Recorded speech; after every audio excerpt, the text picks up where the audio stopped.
You are visiting a farm that has a single row of fruit trees arranged from left to right. The trees are represented by an integer array of fruits, where fruits of I is the type of fruit the ith tree produces. You want to collect as much fruit as possible.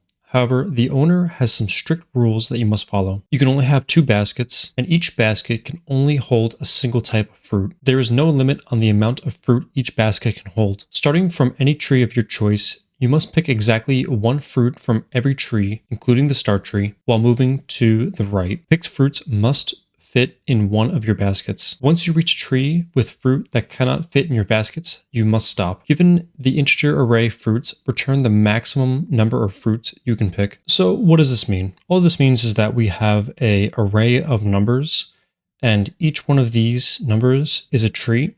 And the different numbers means that they are different fruit. We only have 2 baskets, and each basket can only contain 1 fruit. Once we start picking a fruit, we can only pick fruit from that tree onwards. So we can't pick 1 and then skip 2 and then go to 3, 2, 2. It has to be all next to each other. And we want to figure out how much fruit can we collect. So the requirement that we need to pick from 1 tree and then onwards, we can't skip trees. It's a pretty good giveaway that we're going to be working with a sliding window. So what is a sliding window?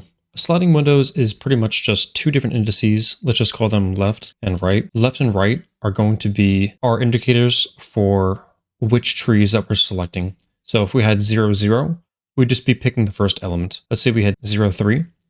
We'd be going from 0, 1, 2, 3. So we have our data structure, but what is the algorithm that we're actually doing? What we're going to do is we're going to say this. We're going to have both our pointers starting from the first element, and on every iteration, we're going to move our right pointer to the right. So we're just expanding our window to the right. So when we expand to the right, we encounter a new fruit. We've only seen 1 so far. We know that we can add this to our basket. So okay, we're fine. So on the next iteration, we're going to expand again, and we see that we're encountering a new fruit now. Now that we see that we have 3 different fruit, we say, okay, we need to get rid of some fruit until we only have 2 unique fruit. So based on our data structure, the only thing that we can do to get rid of fruit would be to shrink our window. Previously, we had this as our. So how do we do that? All we're doing is we're just going to be incrementing our left pointer. So we're just moving this window from here to here. And so long as we only have 2 unique fruit, we're able to continue expanding to the right. And once we get to the end of the array, we can end the algorithm. So that's the basic gist of it, but we're still missing some pieces from this algorithm. How do we know that we have more than 2 unique fruit in our sliding window? So for this, we're going to use 2 more data structures. One that you should be familiar with,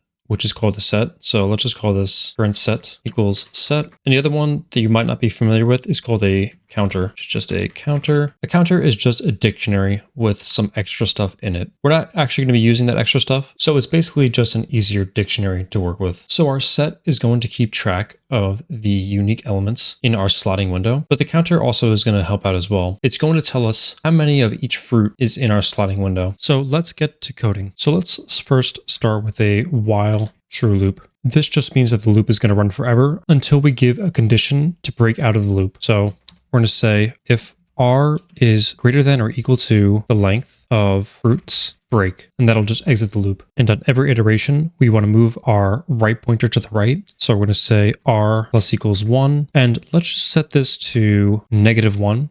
So that on our first iteration, our left and right are going to be pointing to the first element. We need to update the rest of our variables now. On our first iteration, we need to add whatever new fruit that we observe into our current set. So let's say current set dot add fruits R, and we're going to increment the counter. So again, this is just a dictionary. So counter fruits of R plus equals 1. So now that we've expanded our window and updated all of our variables, we want to check to see if we have more than 3 unique fruits in our current set. So to do that, we just say if the length of our current set is greater than 2, we are going to shrink the window. We're going to shrink the sliding window. So we're going to move our left pointer to the right. Before we can do that, we need to update these variables. So counter fruits L minus equals 1. And if counter fruits L is less than or equal to 0, we want to remove it from the current set. This if condition will only move it once.